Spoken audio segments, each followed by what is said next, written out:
हमारा प्यारा देश हिंदुस्तान एक एग्रीकल्चरल मुल्क है, जहाँ पर खेतीबाड़ी सबसे अहम कारोबार माना जाता है और किसान हिंदुस्तान में अन्नदाता के नाम से भी जाना जाता है। ये किसान पूरे हिंदुस्तान की और साथ साथ दुनिया के कई ममालिक के पेट को भरता है, लेकिन कभी कभी ये अफसोस भी होता है कि वही किसान खुदकुशी करने पर मजबूर भी हो। आज हम ऐसे ही एक जो छोटे से गांव में मौजूद है, मालेगांव तालुका के वीराने नामी गांव में, जहां की आबादी महज 18 से 2000 के लगभग है। इस छोटे से गांव के किसान ने जहां ज़मीन के ऊपर अपनी मेहनत का पसीना बहाया है, धूप में रहकर, बारिश में रहकर, सर्द मौसम में रहकर उसने तमाम तकलीफ़ें उठाने के बाद हमारे लिए अनाज पैदा करने की कोशिश की। आज उसी की मेहनत का ये सिला मिला कि इस छोटे से गांव में, मैं अगर आपको बता दूं कि मालेगांव से तकरीबन 32 किलोमीटर दूर अजंग गांव से थोड़ा सा और आगे हम अगर चलते हैं तो वीराने नामी ये एक गांव है। यहाँ की स्कूल ने, यहाँ की शाला ने ऐसी ऐसी प्रतिभाशाली लड़कियों को आगे बढ़ाया है जो ना सिर्फ अपने गांव का बल्कि पूरे नासिक डिस्ट्रिक्ट का नाम रोशन कर रहे हैं।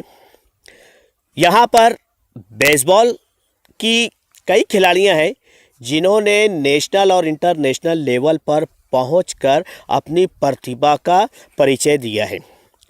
और आज हम ऐसी एक लड़की के ताल्लुक़ से हम आपके सामने बात करेंगे, जिसके पिताजी, जिसका ख़ानदान खेती से जुड़ा हुआ है, जिसने अपनी लड़कियों की प्रतिभा को दबने नहीं दिया, जिसने अपनी लड़कियों की तालीम शिक्षा के लिए आगे रहे और उन्हें हर तरह से उनके हेल्प करते रहे, उनकी प्रतिभा को दबने नहीं दिया। आज हम बात कर रहे हैं हमारा ख़ास एपिसोड बासलाहियत मालेगांव, मेरा अज़्म मेरी पहचान में।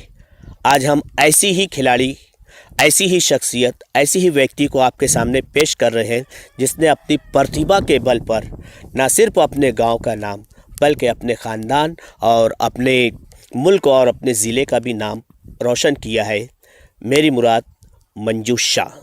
मंजू शाह बेसिकली गांव में रहकर इन्होंने कबड्डी खेल में रुचि दिखाई, लेकिन जब आगे की शिक्षा के लिए उनको मालेगांव में आना पड़ा तो मालेगांव में डॉक्टर सुरेखा जैसी एक कोच ने उनकी प्रतिभा को तलाशा और आज वो एक ऐसी खिलाड़ी बनकर उभरी है कि गांव वालों के लिए एक मिसाल है। आइए हम उन्हीं से बात करते हैं कि उन्होंने मालेगांव के छोटे से वीराने नामी गांव के वीराने से निकलकर चाइना तक का सफ़र किस तरह से किया। मंजू शाह पगारी।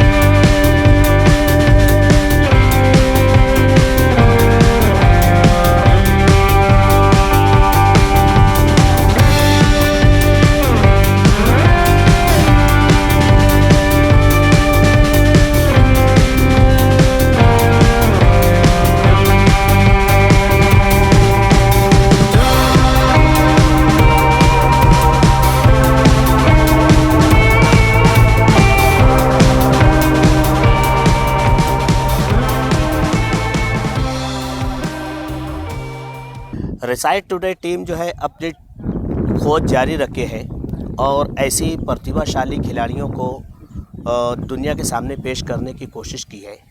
आज हमारे साथ ऐसी शख्सियत मौजूद है जिसने जो मालेगांव तालुका के एक बहुत ही छोटे से गांव वीराने नामी गांव से अपना ताल्लुक़ रखती है और जिसने बेसबॉल में नेशनल लेवल टीम में अपना योगदान दिया है। मेरी मुराद, मेरा मतलब मंजू शाह है। मंजू शाह, सबसे पहले रिसाइट टुडे में आपका वेलकम है, स्वागत है। Thank you so much. पहले मैं चाहूँगा कि हमारे दर्शकों को आप जो है अपने ताल्लुक से इंट्रोडक्शन दें। हाय, गुड आफ्टरनून एवरीवन। मेरा नाम मंजू शाह अशोक पगार है। मैं मालेगांव तालुके की वीराने गांव से हूँ। आपका क्वालिफिकेशन? मैं अभी एमए फर्स्ट में हूँ। कहाँ से? मालेगांव के एमएसजी कॉलेज में एमए फर्स्ट कर रही हूँ मैं। पॉलिटिक्स सब्जेक्ट है मेरा। Politics subject. या अच्छा, आपने खेल में कौन कौन से खेल में रुचि दिखाई थी? स्टार्ट से लेकर मैं जब इसी गांव के नूतन विद्यालय में स्कूल में जा रही थी, तब मैं कबड्डी खेलती थी। 2 साल खेला मैंने। उसके बाद 11-12 में इधर कोई टीम नहीं बन पाई। 2 साल खेली मैं, जिले डिस्ट्रिक्ट लेवल तक खेल सकी, पर उसके बाद 11-12 में कोई टीम नहीं बनी, इसलिए मैं वो 2 साल नहीं खेल पाई, वो गैप ही था। फिर उसके बाद मैंने अपने भाइयों के साथ मैंने भी मालेगांव में कॉलेज में एडमिशन लिया। कॉलेज मेरा तब 12th कंप्लीट हो चुका था, फर्स्ट ईयर में मालेगांव में एडमिशन लिया। तब ऐसे ही मैं कॉलेज जाती थी हर दिन, बट पता नहीं था यहाँ इतना कुछ होगा ऐसा। तो आप कबड्डी से निकलकर बेसबॉल की तरफ कैसे गई? जब अपने को अभी लगता है कि कबड्डी इतना पॉपुलर हो चुका है मीन्स महाराष्ट्र में, क्योंकि वो प्रो कबड्डी की वजह से ज़्यादा पॉपुलर हो रहा है। पर जब मैं खेलती थी 4 साल पहले, तब इतना पॉपुलर नहीं था, और लड़कियों के लिए तक अभी तक भी इतना पॉपुलर नहीं है। इसलिए मैंने सोचा कुछ नया करके देखते हैं। और बेसबॉल ऐसा गेम है जो लोगों को लगता है कि हमारे यहाँ नहीं है, सिर्फ हमारे डिस्ट्रिक्ट में नहीं है, कोल्हापुर, सातारा, सांगली, उधर इतनी ज़ोरों शोरों से चल रहा है। थी स्कूल लेवल को सिलेक्शन करने के लिए 100-150 बच्चे आते हैं एक डिस्ट्रिक्ट से। तो आपको पहले से इसकी मालूमात थी क्या, इन्फॉर्मेशन थी बेसबॉल की? नहीं, इतनी मालूमात मुझे इस गेम की पहले से नहीं थी। जब मैं कॉलेज में गई तो महिला कॉलेज में जब डॉक्टर सुरेखा दफ्तरे वो कोच थे, तब वो बच्चों को सिखा रहे थे यही गेम।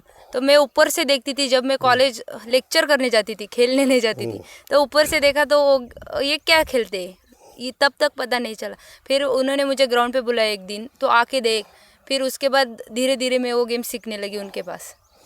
तो आप उसका बेसिक क्या है अभी, यानी बेसबॉल का? बेसबॉल में आपका क्या क्या रोल निभाती है? बेसबॉल में मैं एज अ पिचर खेलती हूँ। महाराष्ट्र टीम में खेली तब भी एज अ पिचर ही खेली मैं। तो आपका सिलेक्शन किस तरह से हुआ महाराष्ट्र टीम में? मैं फर्स्ट 2016 में मैं फर्स्ट स्टेट खेली। मेरा 1 ईयर गैप हुआ था, तब मैंने ऑपरेशन किया था स्टोन का। तब पूरे 6 महीने में घर ही थी, कुछ नहीं कर पाती थी।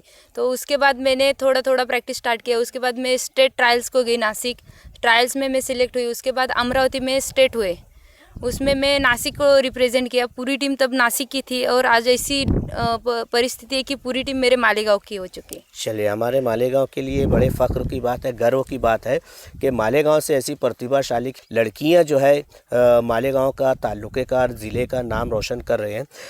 आपने क्या नेशनल टीम में एडमिशन हुआ अभी आप? हाँ, मैं अभी परसों ही लेटर आया है कि मैं नेशनल टीम में सिलेक्ट हुई हूँ। अब अभी तक के आपने कहाँ कहाँ पर गेम खेला है? क्या out of India? Out of India में चाइना खेली हूँ पिछले ही साल। आप चाइना भी खेल चुके हैं? हाँ। बहुत अच्छे। आपका चाइना का टूर कैसा रहा? आप उसे यादगार मानेंगे या बिल्कुल। चाइना का टूर मेरा फर्स्ट इंटरनेशनल टूर था जी, इसीलिए वो मेरा यादगार टूर रहेगा। इसके बाद मैं कितने भी इंटरनेशनल खेलूं, पर पहला टूर कभी भूल नहीं सकती, क्योंकि मेरा पहला टूर, और लाइफ में फर्स्ट टाइम प्लेन में बैठने का भी एक्सपीरियंस हुआ उसी बारे। एक छोटे से गांव की लड़की प्लेन में बैठकर अपने अरमानों को लेकर चल रही है, और उसके अरमान भी पूरे हो रहे हैं।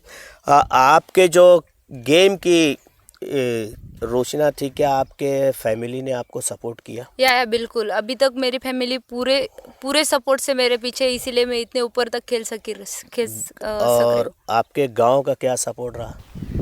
गांव का भी बहुत अच्छा सपोर्ट रहा है, क्योंकि इतने ज़्यादा दिन मतलब एक छोटे से गांव में एक लड़की की 12th होते ही शादी कर देते, पर पूरा गांव भी और मेरी पूरी फैमिली भी मुझे सपोर्ट कर रहे हैं। आज तक मुझे खेलने दे रहे हैं, ये मेरे लिए बहुत है गांव का सपोर्ट। भविष्य के लिए आपका क्या प्लान है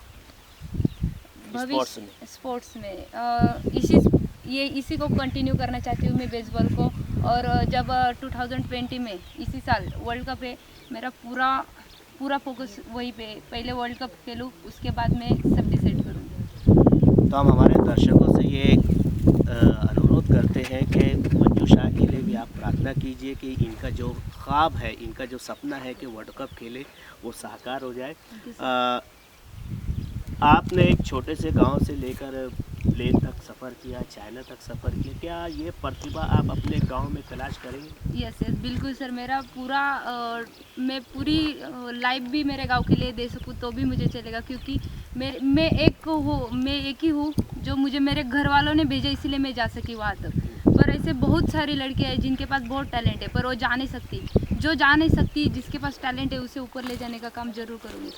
तो आप अपने ग्राम पंचायत से या तो यहाँ के सरकारी ऑफिसर से बात करना चाहेंगे? यस बिल्कुल सर, जो भी मुझे इस बारे में मदद करेगा तो बहुत अच्छी बात होगी। जैसे आप मुझे सपोर्ट कर रहे हैं, आप सबको देख के ही मुझे गांव सपोर्ट करेगा, डिस्ट्रिक्ट सब लोग सपोर्ट करेंगे, तो ही ऐसे मेरे जैसे बहुत सारी लड़कियां ऊपर आ सकेंगी। कुछ घर वाले ऐसे होते हैं जो महिलाओं को आगे बढ़ने नहीं देते, तो मैं चाहूँगा कि क्योंकि आप एक महिला है तो आप एक प्रसिद्ध भी है कि किस तरह से आप लोगों को या फैमिलीज़ को, ख़ासतौर से छोटे गांव की फैमिलीज़ को आप क्या मैसेज देना चाहेंगे लड़कियों के ताल्लुक से? लड़कियों के ताल्लुक से सर, बच्चों ने भी करना चाहिए। पहली बात, घर वाले जितना सपोर्ट करते हैं उतना घर वाले का सपोर्ट को वैसे ही रखना चाहिए बच्चों ने भी। और उसके बाद उन्होंने, घर वाले जितना ट्रस्ट उन पे रखते उतना उन्होंने करना चाहिए। बहुत बड़ी बात की है कि जो आपके ऊपर एतमाद, जो भरोसा, जो विश्वास आप पर किया जा रहा है फैमिली द्वारा, तो आप भी उनके विश्वास को ठेस ना पहुंचाए, यही आपका पैगाम है। आपने रिसाइट टुडे में बात की, वक्त दिया। आप जो है इंटरनेशनल खिलाड़ी है और रिसाइट टुडे के लिए ये आपने जो है, मंजू शाह ने हमें वक्त दिया। हम तमाम दर्शकों की जानिब से भी और रिसाइट टुडे टीम की जानिब से आपके हम आभार व्यक्त करते हैं कि आप